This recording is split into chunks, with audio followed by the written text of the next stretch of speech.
Martin Luther King once said, "The true measure of any man is not how they stand in moments of comfort and convenience, but how they stand in moments of challenge and controversy." Gerry Spence is one of those few American originals born of pioneer stock, forged by the elements of life's challenges and controversies, who has consistently stood up for what is right, sometimes at great risk to himself and his clients, to fight for justice in America. Throughout all his trials and challenges, Gerry has emerged not only as one of America's finest trial lawyers, but also as a teacher, a naturalist, an excellent photographer, a poet rivaling Carl Sandburg or Walt Whitman, and a best-selling author. Today, the Insider Exclusive will be visiting with Gerry and his wife at his Thunderhead Ranch in beautiful Wyoming to learn more about this truly great man.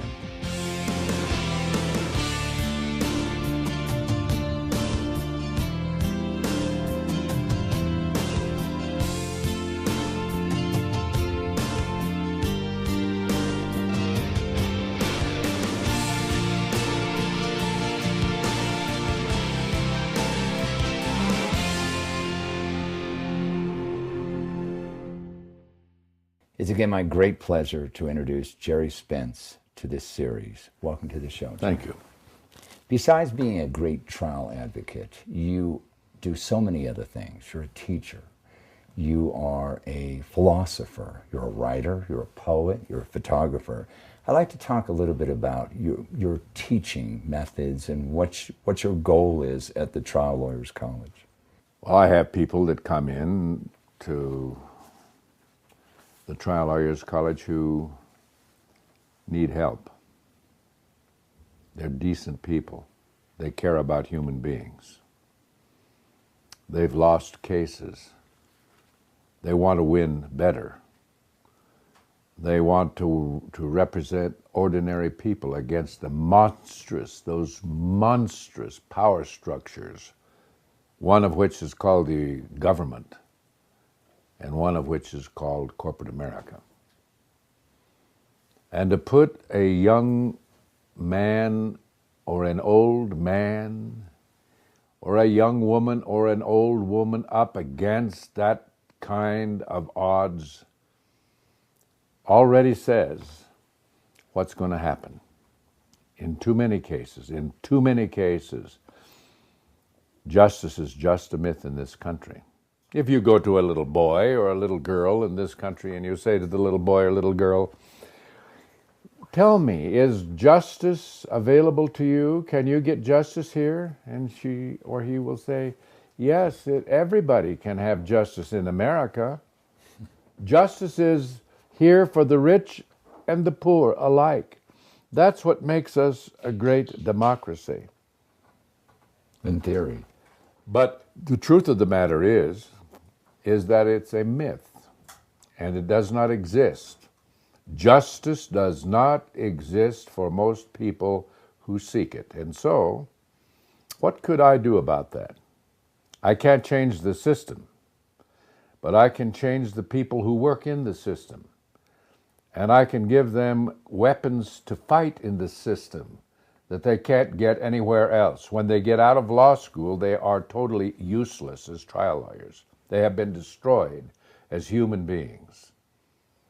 And what I try to teach them is how to survive in this business, how to win in this business, and how to overcome the horrors that they've faced trying to become lawyers in this country. So that's your legacy as a teacher, and it's worked out pretty well. In your spare time, you also have some other interests, like you are a pretty darn good photographer, aren't you? Well, yes. Which has really bonded you with the frontier of Wyoming, hasn't it? Well, it has to start with, but before that I was a painter. As a matter of fact, I quit the law and decided, this as a young man, about 40 years old, I decided, the law is a fake and a fraud, and there's not justice for people in this country, and they can't get justice in this country. And so maybe what I should do is to give up the law and go to art school, and maybe I can teach people something about themselves and about life from painting. Mm-hmm. And I was taken into to San Francisco State on my portfolio, and I was there 9 days. It's a long time. Oh, it was a horrible 9 days, and what I saw was young people who didn't know anything either. Mm-hmm. They didn't know anything about life. There were some great painters. Mm-hmm. They were painting pictures of wrecked automobiles, or street scenes that had nothing in the street except an old car, junk garbage pail. But they had no understanding of life, or of much understanding about what a painting should be made of. Mm-hmm. So I struggled back into the law, and that's where I've been ever since.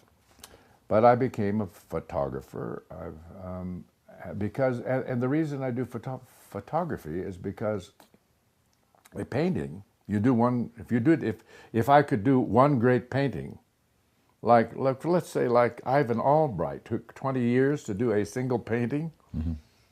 Well, who could buy that painting, and who would have it? And it would be the very, very, very rich. And you could say nothing to all the people that are out there waiting for you to say something to them. And I can say a good deal to human beings with my photography. Mm-hmm.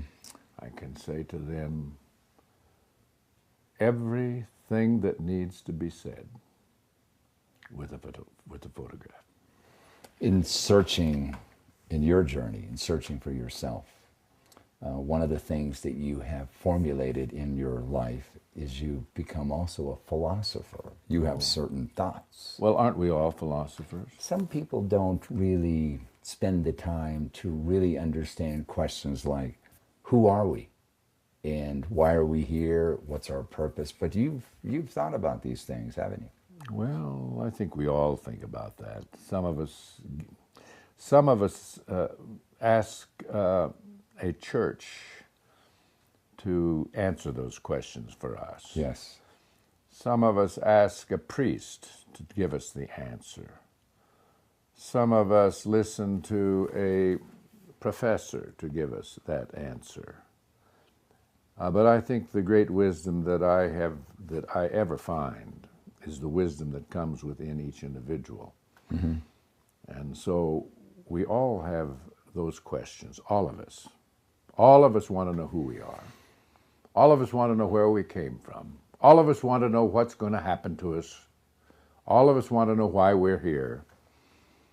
And I don't have many answers for any of those questions. But answers for yourself have led you to understand how your life can be more fulfilling. Well, the way you see, I'm very selfish.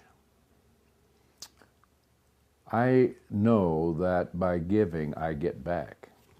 I know that the only way that I can get anything that's worthwhile in my life is to give something. And then it comes back.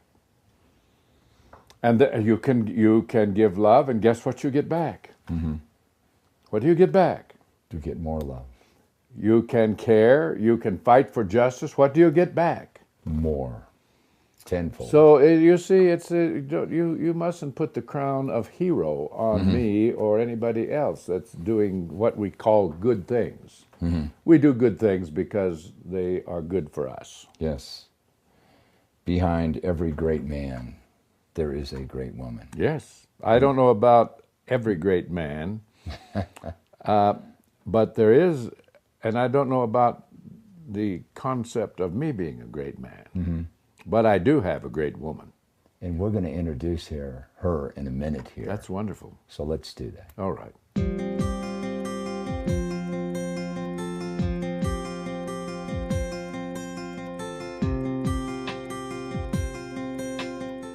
I am very honored to present Gerry's wife, Imogene. How are you? Fine, thank you. I'm glad you could spend some time with Thank us. You're very instrumental here at the ranch, at the college. What do you do exactly? Well, I guess I wear a lot of hats. And this ranch, of course, before we put it in a nonprofit, used to be our home in the summertime. So, of course, I feel very attached to it and have a lot of investment in it. And for many years, I didn't really take much part. And recently, we've had some changes in our staff and so on. And so I've come back to help bring it back to life, so to speak, or give it some new life.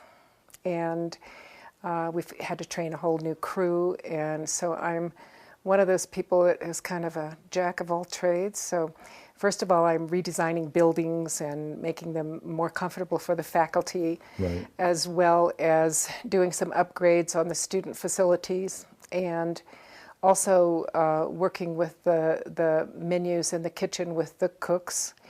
And She is so modest. She's running the whole damn place.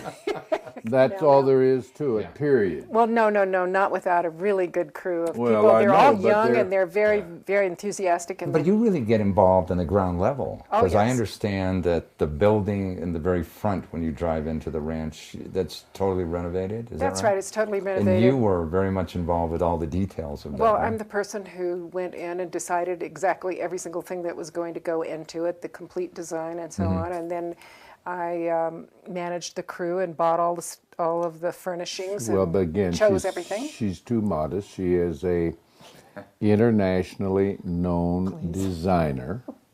She is. Her houses have been in the great magazines across the country. Really? On national television about every other day. And so here she sits and tries to tell you that she's just this and that, and she runs the whole damn place, designed the whole place, made everything beautiful. And she is Miss General Kickass. Well, that's what my crew calls me, is General Kickass. Really? That's when I first So we met you, I finally had that get to the impression. truth. Get to the truth. So, what are you kick-assing on this ranch right Well, now? actually, just trying to keep everything moving exactly right. I mean, there are lots of logistics when you have 75 to 100 people every day for 3 meals, and you have to take care of all their needs, their rooms. They're all away from home, and we have many people on the staff who also are very involved with that. But there has to be one person on the ground who kind of sees the whole picture, and I guess that would be me. Although we have an acting director, we have many staff members, we have many board members here. I still have to be the person on the ground who understands the whole place. So I guess that's why they call me General Kickass, and they think it's funny because my children started calling me General Shorty because they think it's so funny that they always say, she comes over here and she gets us all lined out, and darn it, she's always right, and they just hate that. But they started calling me General Shorty behind my back, and then it got changed to General Kickass when I came up here and had to whip this place into shape in exactly 3.5 weeks when we had a major disaster on our hands. And I had to hire a bunch of new crews and so on, and take over a job that was not finished and that we had to change, make a lot of changes. And then hire some additional people. And in fact, had to hire 4 or 5 different parts of building crews, such as carpenters, different electricians, different plumbers, everything, and get this place open for the first event. Because I'm a born manager and I like doing it. I mean, I enjoy fixing stuff. I always thought if they had hired me for Hurricane Katrina, I would have gone down there and whipped it into shape, assuming that everybody didn't run off with the money. Right. Which they did anyway. Which they did, but if we'd had the money and, some people who were really on the ground doing it, it could have been fixed. Now, you have, throughout Gerry's career, been very much behind the scenes involved and seen how he is when he is up against the U.S. government in the Randy Weaver case. Yeah. What has been discussions with him when he comes home from Now court? tell him all the things that we talk about in the bedroom, on the pillow, that we never told anybody else. That's what he wants to know. And if you say any of that, I'll wring your neck. Okay, well, here's the truth. We do discuss cases greatly, which I also enjoy tremendously. And Gerry likes to run by his ideas and thoughts and theories and so on and so forth. And I feel I feel really happy that I can take part in that because I'm very interested in it, and he likes to get my feedback, and it gives him. I'm kind of a sounding board. But she would have been one of the great lawyers of all time. She can get to the issue of a problem while everybody else is out hanging out, on all kinds of wires everywhere. She gets to the bottom line within minutes. And so I live with a great trial lawyer, and she's almost always right. As a matter of fact, No, always. I was going to admit that in 42 years, I can't remember a time that I've been right. Really? Do you remember any decisions that you encouraged him to take where he was wrong and you were right? I'm not sure. I can't think of anything specifically. But How about that case when I found the old man up there in Oh, yes. I can tell you that when I first met Gerry, he was defending insurance companies, Right. insurance company cases, and he invited me to come to court and watch him. This is before we were married, because he wanted to impress me. Yeah. So I walked into court and I sat down with a friend of mine. I thought, well, why not? Let's go watch this. It's probably better than what else we were going to do this afternoon or whatever. So we sat down and watched him, and I was so disgusted I got up and walked out of the courtroom. He tore apart that poor He was old man. ripping up some poor witness, and I thought, this guy is really a jerk, I don't like him. So Gerry Spence a jerk? Gerry Spence was a jerk. I thought a jerk, So anyway, I went out of the courtroom, and he immediately got a recess and followed me down the street.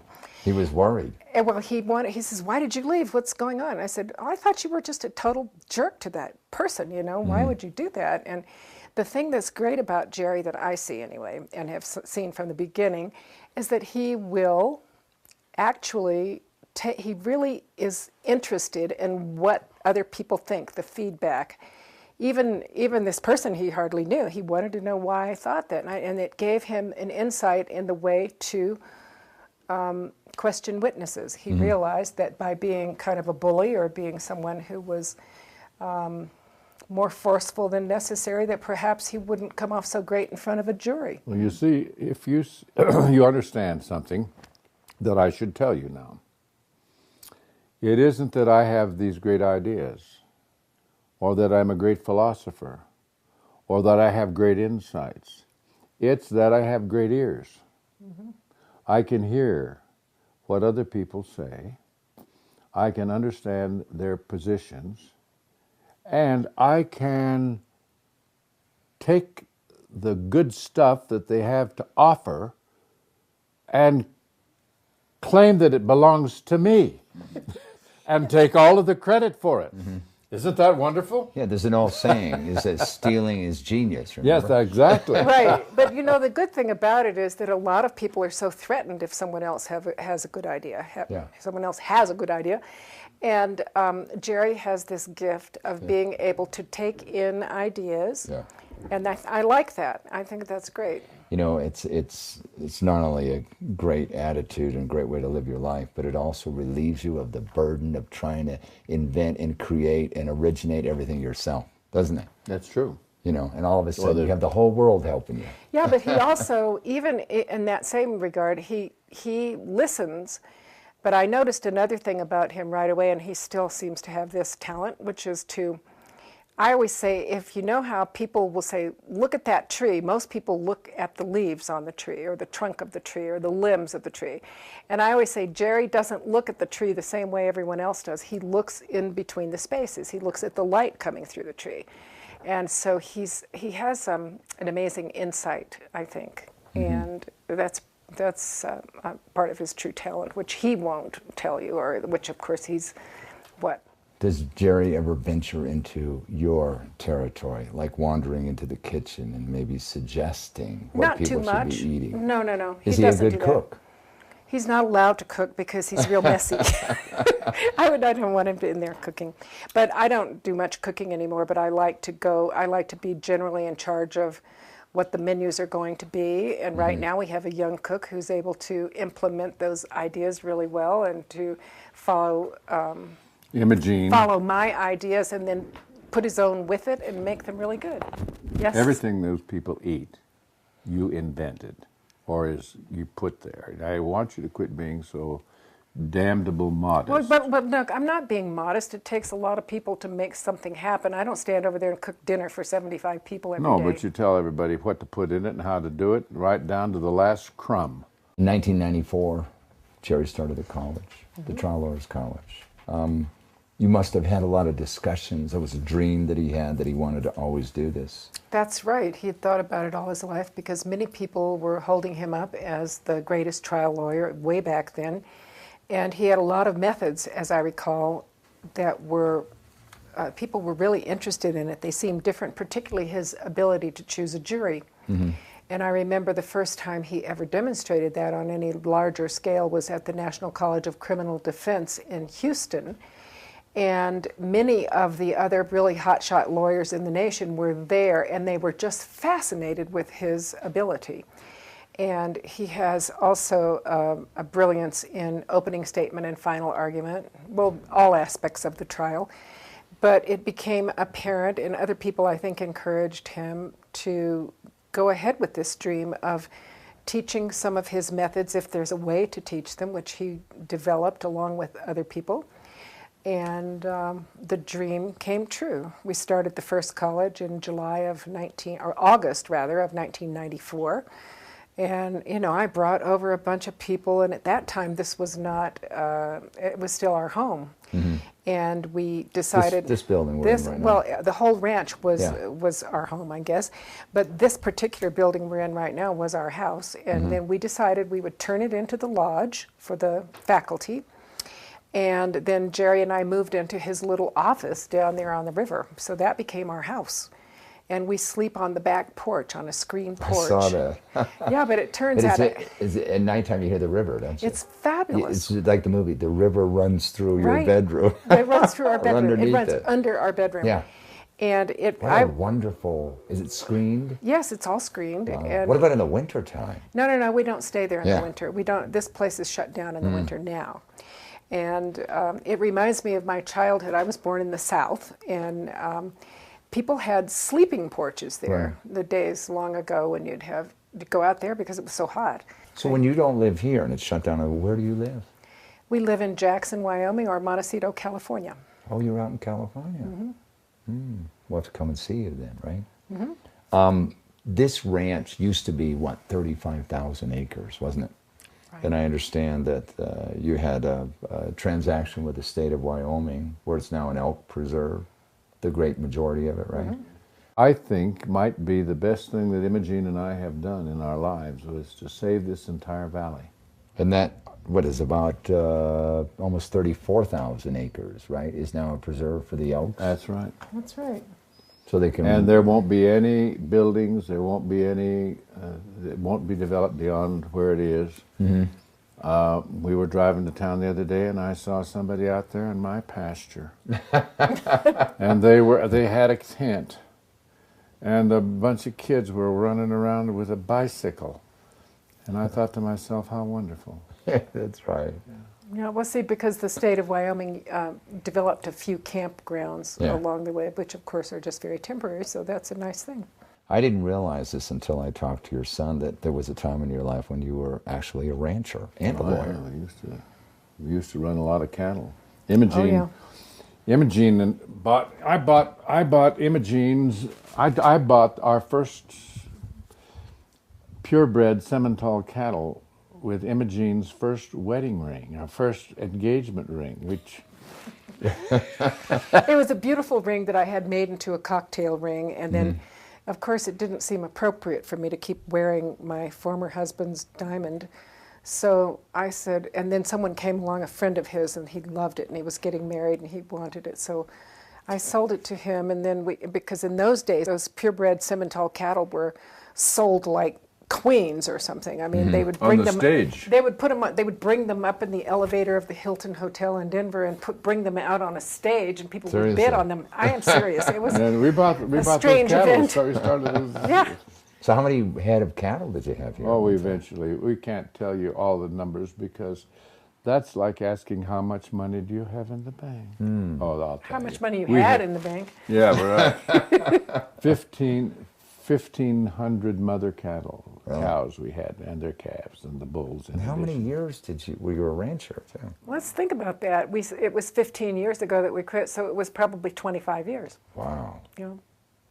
I find, you're growing up in this land, this contact, this continual association with the land has been very beneficial, which a lot of people don't have. That. Yeah, I keep wondering what effect growing up in a rural area in Wyoming, where there's all this space, mountains, wild animals, ordinary kind of simple people, has to do with me. And if it made me different, and I don't know the answer to that, but you might.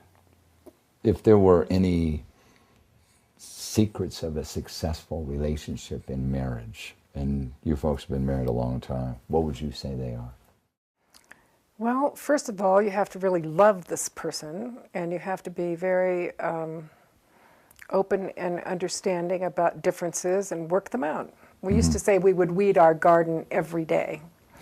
You know that old thing about don't go to bed mad. Well, we've gone to bed mad a few times, but mainly I think we really, we've been through some times that were not as easy as we'd like, but we stuck with it. I think the willingness and the desire to do so is probably the biggest thing. And not just be jumping around thinking, well, I'm out of here. A lot of people just get fired up and angry, and they just think the way to solve things is to leave. And I think both of us like to stick with it. So. And you'd agree with that 100%. Well, the problem is that I have no choice. I have no choice whatever. That's opposite of what you just said. No, I have no choice. I couldn't live without her. Oh, okay. I'm utterly trapped by her. I'd say I'm the same way. I'm trapped too. I've been trapped. Well, that's all good. along. It's good to be trapped that way. It's a good trap. It's a good trap. It's a good trap. I couldn't survive, and my greatest fear in my life is that she would go before me. I could not live one more day. Wow. Well, both of you certainly are that, and I want to thank both of you for being on the program. Thank you. It's an honor to have you on the program. Thanks for joining us. You can get more information about Gerry Spence and the Trial Lawyers College, as well as some of our other shows at www.insiderexclusive.tv. Thank you.